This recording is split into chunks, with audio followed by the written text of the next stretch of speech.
Hi, my name's Froskurinn. If you can't tell, I'm not Thorn. It may have been my lack of facial hair that gave me away. I will be hosting today's daily breakdown, and we follow the world's breakdown and just kind of talk about the teams. With me, I feel like we're trying to balance out the overwhelming NA panelists that we saw at the Worlds desk. We're actually bringing on two EU mid laners. Both of them have Worlds experience. Of course, talking about Nukeduck and Alex. So let's just break right into it because I have two EU mid laners. This is supposed to be, quick and dirty show, just breaking down what happened in the group stage. Of course, Group 1, or Day 1, Group C and D today, I believe. So what? Alliance, Cloud9, Najin, Kaboom, Samsung Blue, OMG, LMQ, and Fnatic. I think I got them all.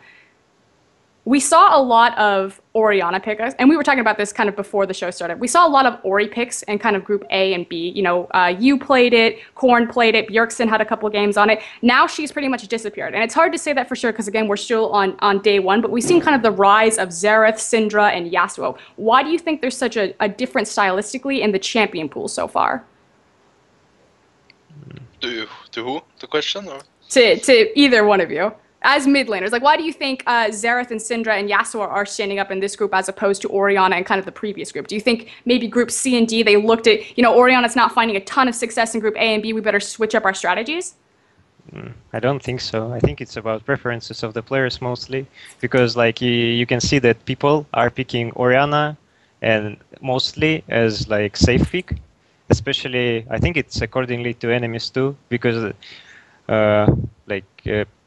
I think people don't really like Syndra against Fizz matchup and would prefer playing Orianna against Fizz. And there were a lot of Fizz players in Group A and Group B.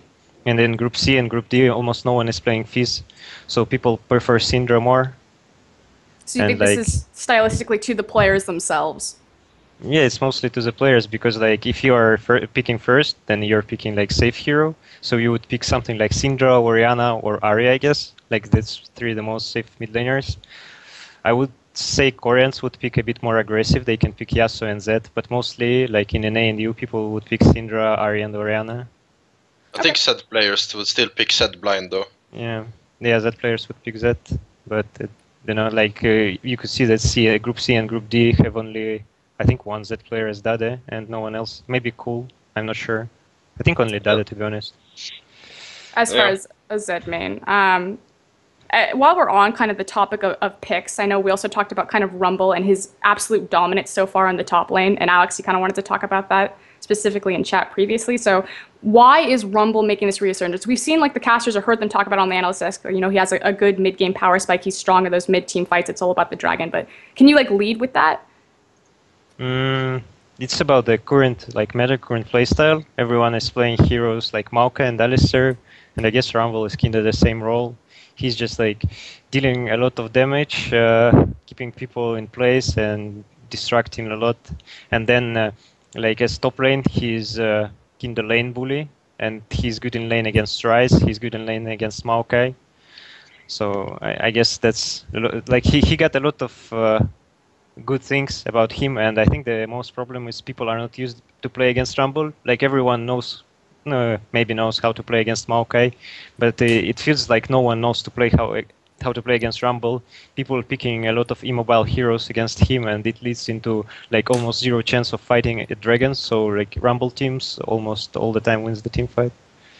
So and Nukeduck also to kind of get you involved with it. So you're talking about immobile champions against Rumble. Are you alluding to the fact that in the AD carry position, Tristana, like you were saying, Tristana, Lucian are pretty much the prime AD carries right now? Is this due to their mobility that they can, maneuver around Rumble, and does that cancel out picks like Kog'Maw, which is why we haven't seen a lot of success on them?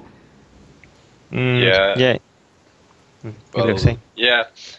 Well, that's not all of it. Lucian is also the strongest one in lane, and Tristana, they beat pretty much everything with their escape and very strong champions. And the Rumble just beats Kog'Maw, Syndra, Xerath. All of these picks get super shut down in fights by Rumble. Okay. So let's just quickly go into it. The very first game, LMQ versus OMG. Alex, you said that you thought this was the most interesting game. What were the primary expectations going into this? Because pretty much on the analyst desk and most of the fans, it was kind of OMG is going to win this game, but of course LMQ coming up with the upset not only on OMG but also on Fnatic. So kind of break down why do you think this was? What did you expect from this? I was expecting LMQ to win because I guess because of Hackerman a lot. because of Zhao Weizhao and Vasily. I don't know, like their lineup is really strong. The only problem that they got is their in the decision making around their I think they sometimes are a bit confused of the objective they want to go for, and they are like moving on map randomly.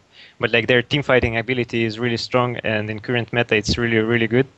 And like their laning phase is really good too. So like if they will work on their decision making, they could be even world contenders because of the like. At the moment, I was impressed. Except like I don't count current players because I didn't see them playing against. But I was mostly impressed by Bergsen and Zhao Weizhao as the mid laners. And like that was my assume, I guess, because like you could see that Zhao Weizhao was winning the lane 2 times, and he 1v1 cool in lane, and then like he was like outlaning Expeke pretty hard, and then like Yasuo is much more useful in team fights, and it is a lot about Rumble pick. So I guess after Rumble we'll start getting banned in games. Maybe LMQ will be not that powerful.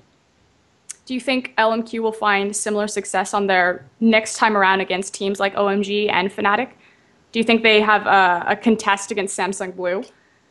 I actually really want to watch LMQ against Samsung Blue because I'm not sure about like how the game will go, because both teams I think are doing really good, but Samsung Blue is much better about the vision control, and like Korean teams are a lot better about the vision control right now. And like you could see that even if the game is equal, they like start getting more vision, and then they just trap, and like after 1-2 kills, they're just getting so much gold advantage that they snowball it pretty hard.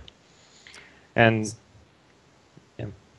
so everyone kind of talks about, as far as LMQ, you know, because they were like a full Chinese team, they went over to North America, you know, placing 3rd seed and representing NA at the World Championship. Everyone likes to talk about how they're the hybrid between, you know, the North American meta and the Chinese meta. If you guys had to break down like metas for every single region, you know, Korea, Europe, China, and North America, what would you give to each one? And do you think that's a true statement about LMQ? I think it's true about LMQ. I don't know that much about meta in China, but they play like different from the NA teams for sure. They play more aggressive. I think the NA meta is like similar to the Korean one. They're like trying to play like them pretty much, and the European one is a bit different. Like they don't play that as aggressive, and they usually just trust in their ability to win if they go even, stuff like Alliance does. They know that they will usually win if they go even out of early game, so that's like always what they're trying to do. And same for Fnatic and SK even, yeah. Okay. Do you think there's truth to the statement that Europe has a slower paced game than the surrounding regions? Yeah. Especially those 3 teams at Worlds has that, like, that's like their strength in all those teams. Where do you think that falls on slowing the pace of the game down in Europe? Does that fall to the mid laner, or does that fall to the jungler? And if so, are we starting to see weaknesses exposed in either of those positions as they face, you know, these more aggressive and faster-paced teams? I think it's more about how they team play and stuff. Like in the other regions, they roam way more with their support and jungler and try to get wards and always try to get picks and stuff.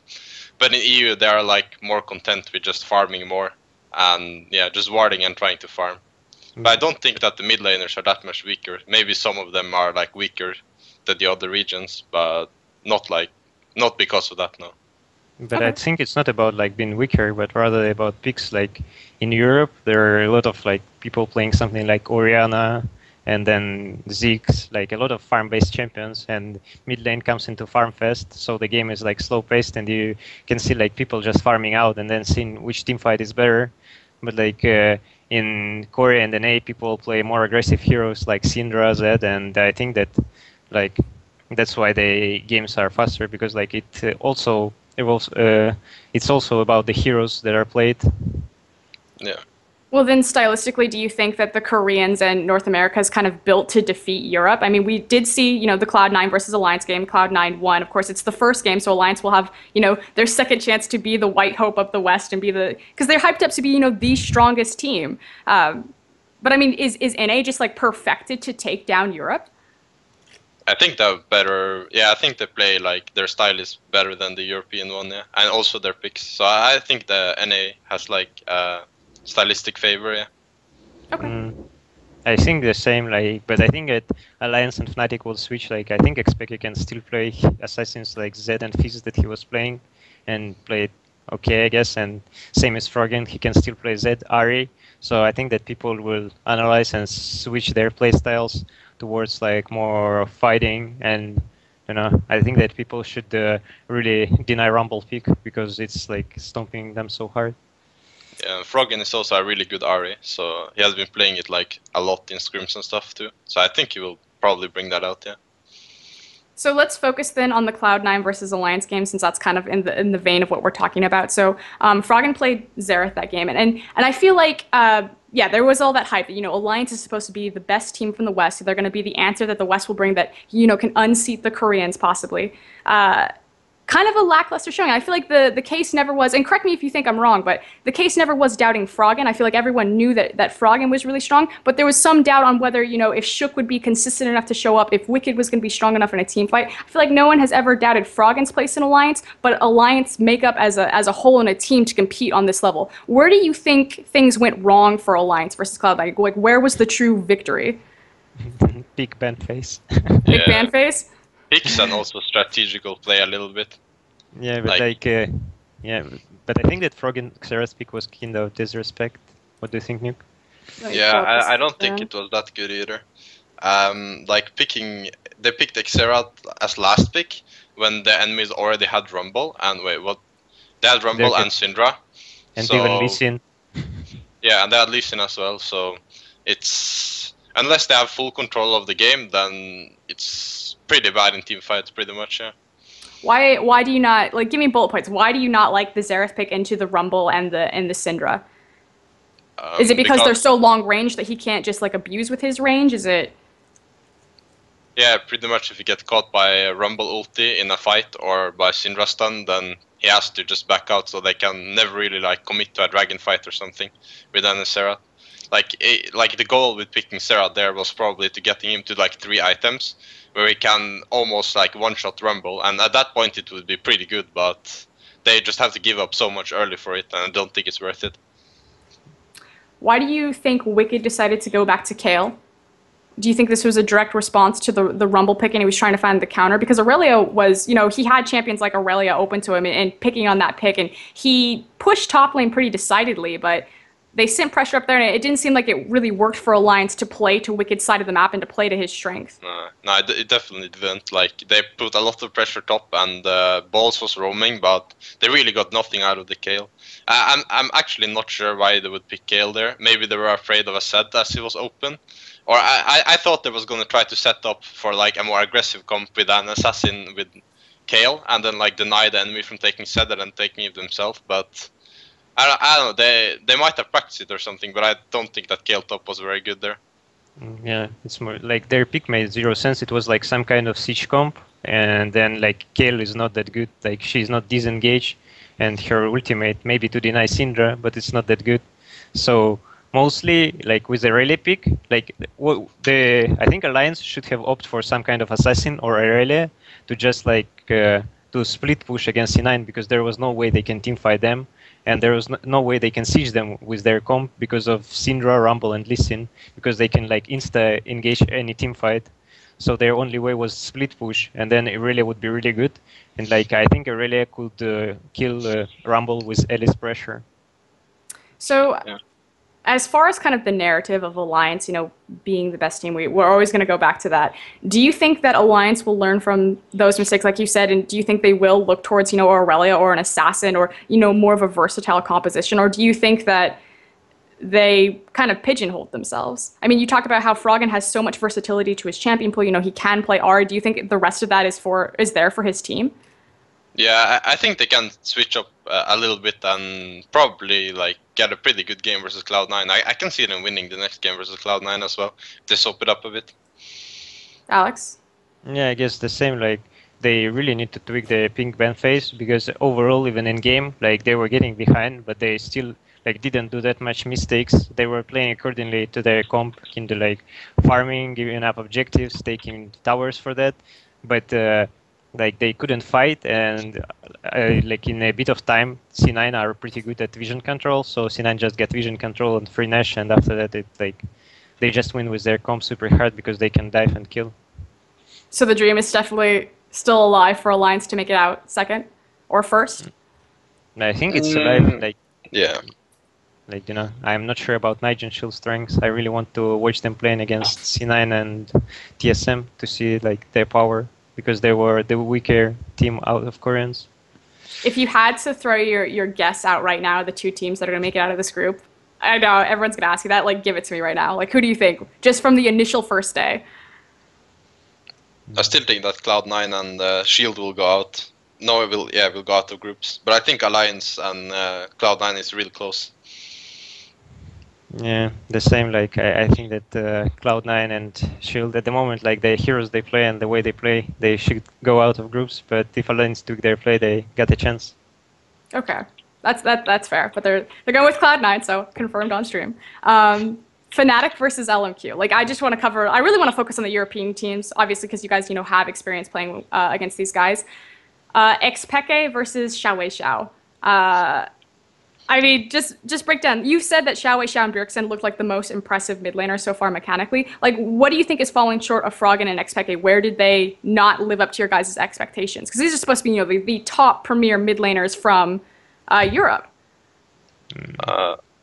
I think Froskurinn is still probably better than Xiao, but his pick was just not good there. So it's not much he can do really with Syndra. No, with Serrat versus that. No matter how good he is. And for Pekka, is, I don't know, I actually expected Pekka to do well versus Wei Xiao, but he stepped up a lot, I think, going into Worlds now. But I think it's about pick again too, because like he picked Xerath against Rumble and everything. Like, people, like Xerath is not the safe pick, so you shouldn't pick it that open. And if you pick it, like you get into this situation like he got into.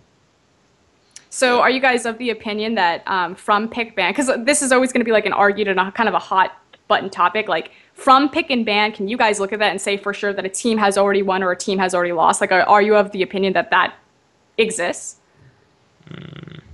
Not really. But you can get a pretty good advantage from it, but you can always win, but you can say it's way harder. Yeah. Like, you can say that pick is good early, or like this pick is so good that you can win the team fight even with 3k gold disadvantage or something like that. Yeah. So let's go back to picks then. Fnatic, Soaz played Lulu, which no one is shocked. But in kind of the top lanes in meta that have been kind of rotating through Worlds, do you think this is a huge weakness of Fnatic, the fact that Soaz won't show, the Rumble or the Maokai? Obviously, Maokai was banned, Rumble was picked away, the Aurelia, things like that. Or do you think there's a valid case for Lulu for him to continue pursuing that? I think Lulu is not that good against Rumble. But I don't know, I don't think Aurelia would have been that much better either. I wonder if you play Mundo or something, but like in this case, it's kind of starved from top laners. Maokai and Alistar was banned, and then the enemies picked Rumble. So he had kind of like he was targeted a lot in picks and bans then, or not targeted, but it ended up really bad for him. It's kind of the same problem with Skill and Lulu. Like, they're both the same problem. It's really hard to play against Rumble.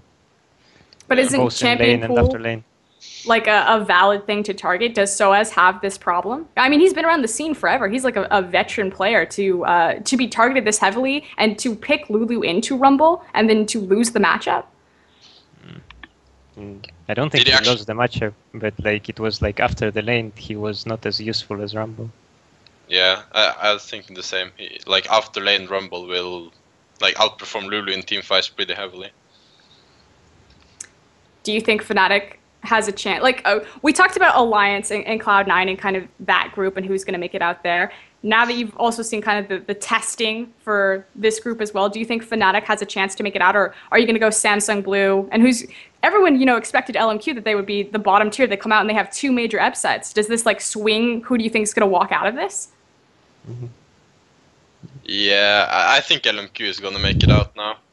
I initially thought Fnatic, and I think Fnatic still has a pretty good chance. Just they have to do better picks, and they probably got a taste of it today. They saw Alliance as well, and they both kind of struggle with the same issue. So I think if they also go back and are prepared with something a little bit different, I think they can still go through groups. But I have my money on LMQ right now. No, I think that like in Group C, Cool is underperforming a lot right now, and like as far as I've heard, OMG is all about Cool mostly. So like I wouldn't bet on them, and like even in the beginning, I was betting on Samsung Blue and LMQ, so I will stick to it. And I don't really think that Fnatic got that many chances to get out of this group right now. Okay. So as far as Samsung Blue, we did see them face OMG, and of course OMG came off the loss of LMQ, did not have the best showing against Samsung Blue.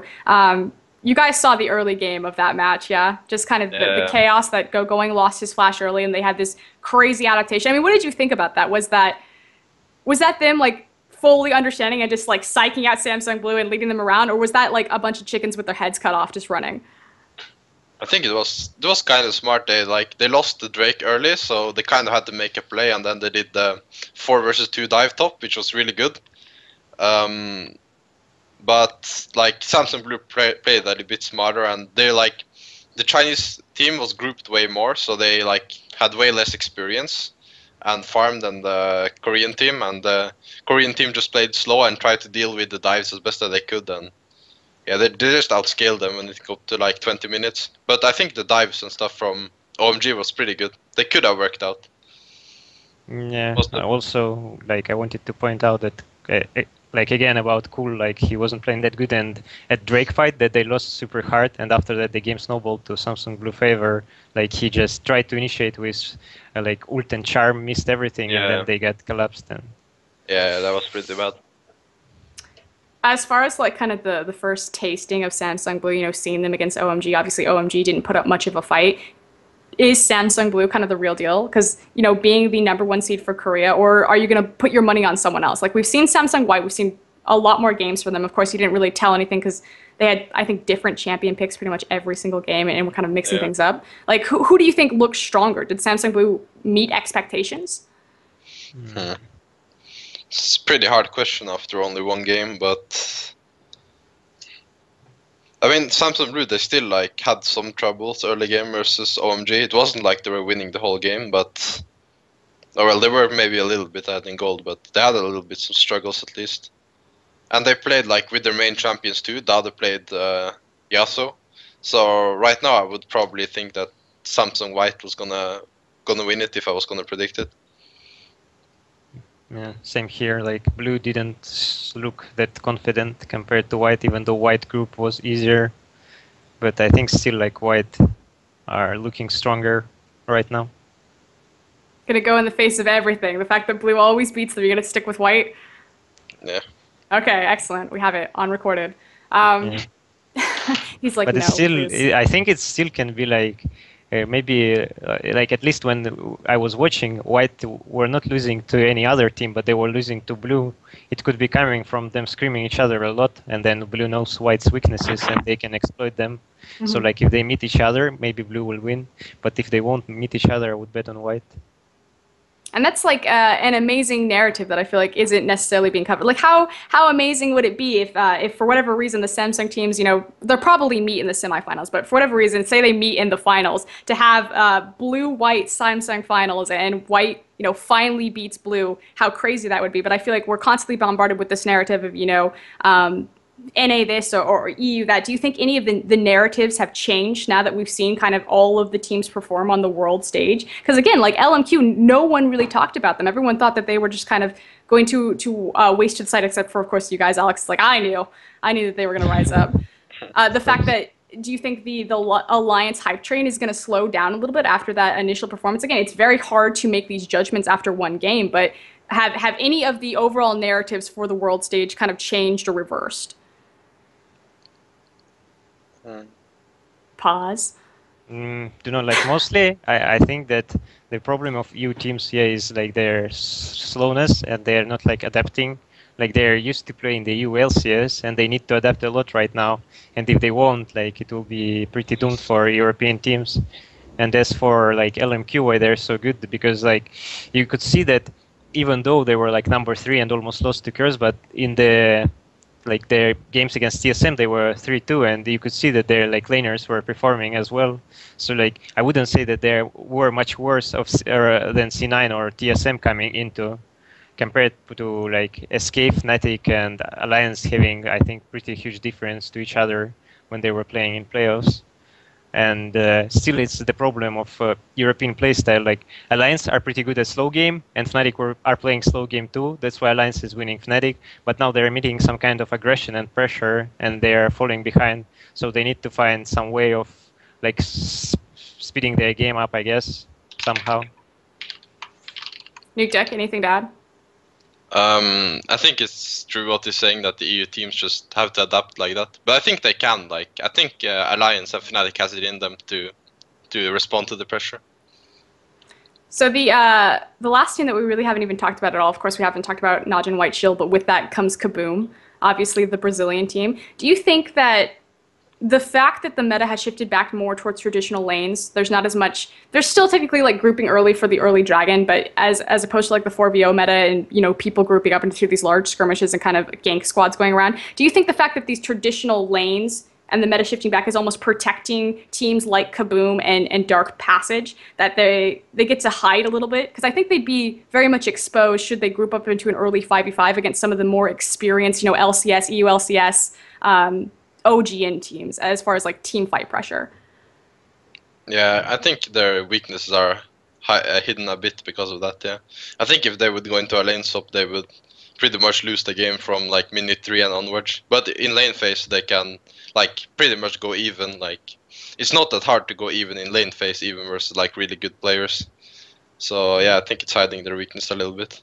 Yeah, but then you could see that against Nige and Shield they were in usual lanes, and then like Gorilla was like was Thresh, and then I think Corki left 1v2 and was still winning the lane. So like I think in usual lanes they can still be beat up because like they don't know some of the basis of the lane phase, and that can be really easy exploited by other teams.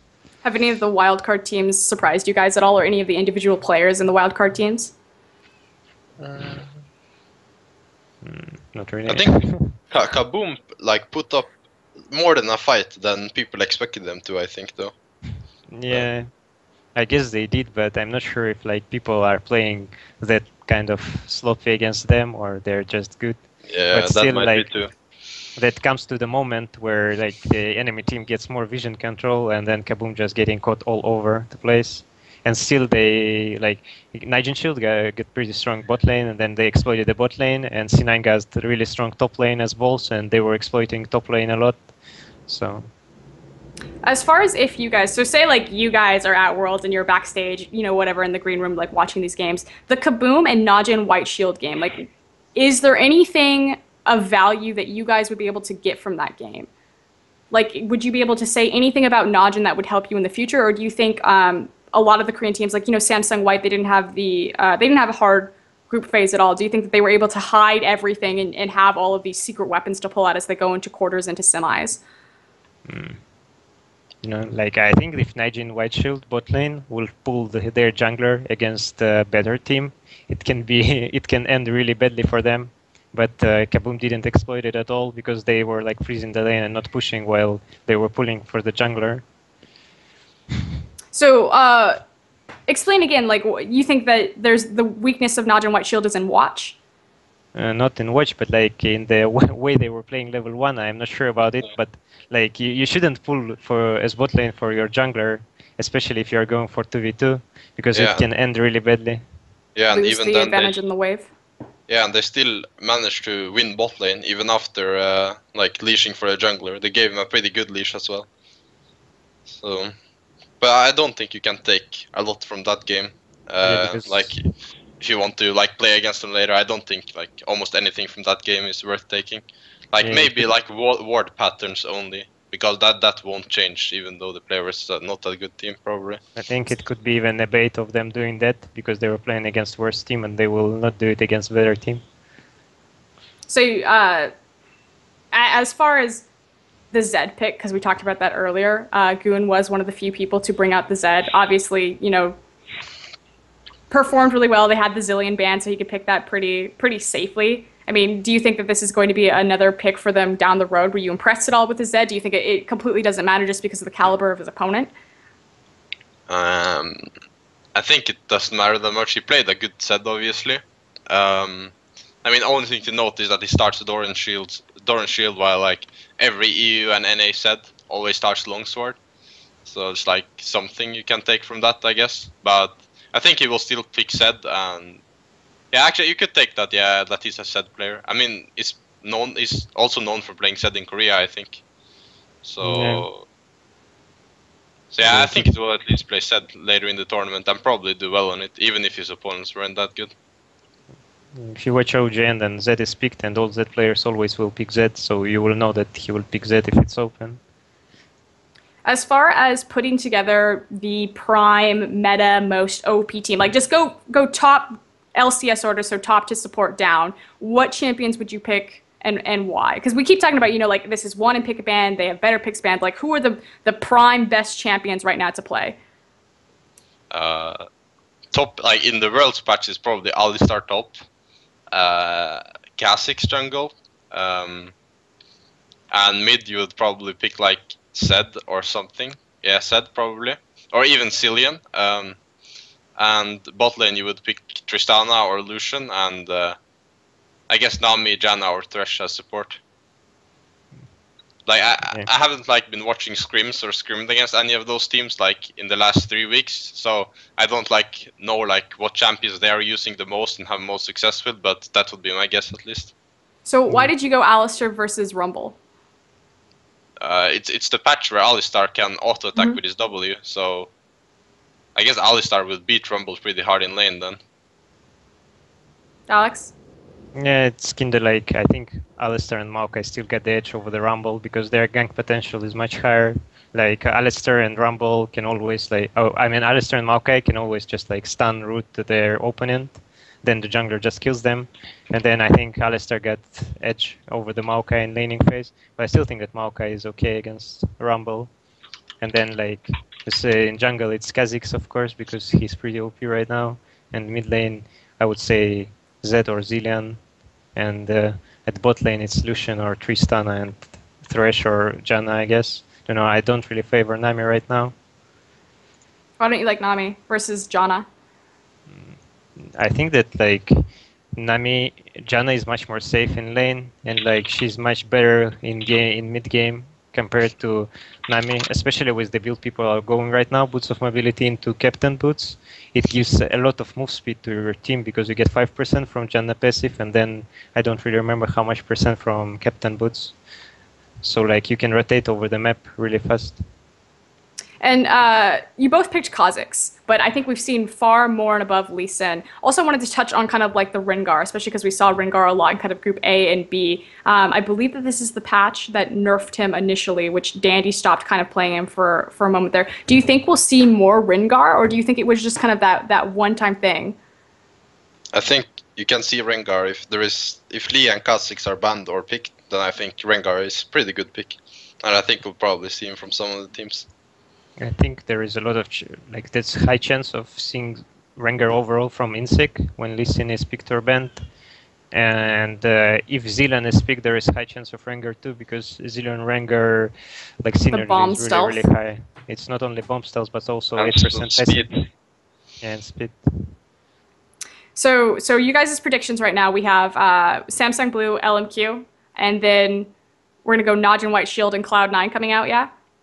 Yeah, I mean, I already predicted on the show earlier that Fnatic will go out with Samsung Blue, so I'm going to stick with that for now. Okay, he goes Fnatic. So just take me up to your quarters predictions now. So he has Fnatic versus Najin. What do you think is going to happen there? Who's going to win? I think Najin is going to win there, just as the Korean team. But I haven't seen that much of them, but like they did like this incredible run in the Korean regionals. So I would imagine them being really good, but like I haven't seen them even play versus Fnatic or LMQ, so I can't like tell how good they will do on the world stage. But I would think that White Shield would win. Yeah.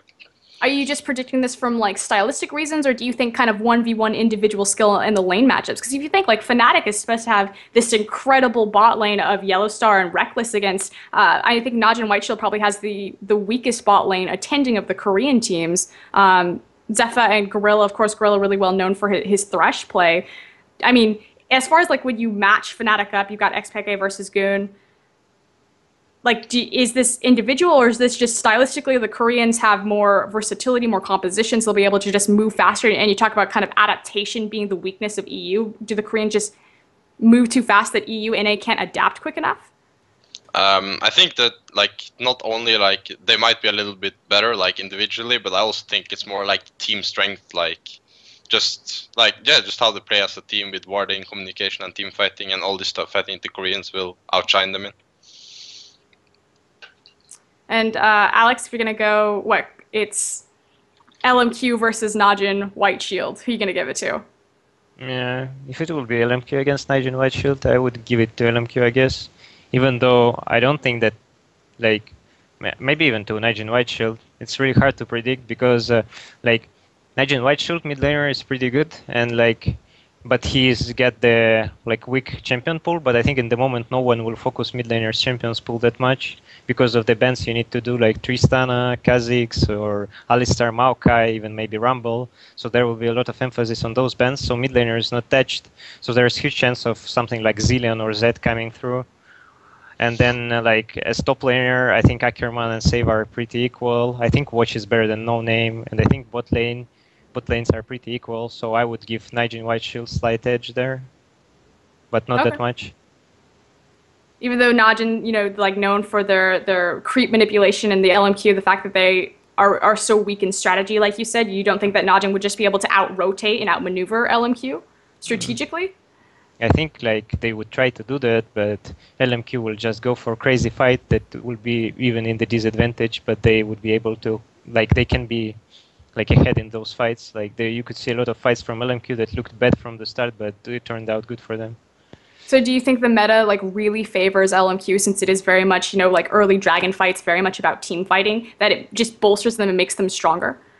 Yeah, I think the meta currently is really good for LMQ, starting from heroes and ending like the way of playing right now. All right, perfect. So I think that's as high as I wanted to take it with predictions for you guys. Again, this was supposed to be short and sweet. Do you guys have any other topics that you want to cover or any other things that you want to say, shout outs, anything like that? Pause. No, I don't have anything. Yeah, I don't know. I don't know anything yet. Don't know. I would say that I would rather watch games with not a 1-1 kill score as Alliance C9. So I think that people should play a bit more aggressive towards each other because it is more fun for viewers. But I guess that's also everything I can say. It's all good. So, of course, a huge thank you to Nukeduck and Alex for joining the show. This is the daily breakdown, so not Summoning Insight. It broadcasts after every single group stage day. It's just a quick breakdown of what happened that day. So there will be one tomorrow and the next day following all of the matches. It starts as soon as the Riot broadcast ends. Otherwise, anything else that you would want to know about League of Legends, be sure to check on to On Gamers. But otherwise, I'm Froskurinn, and we're done.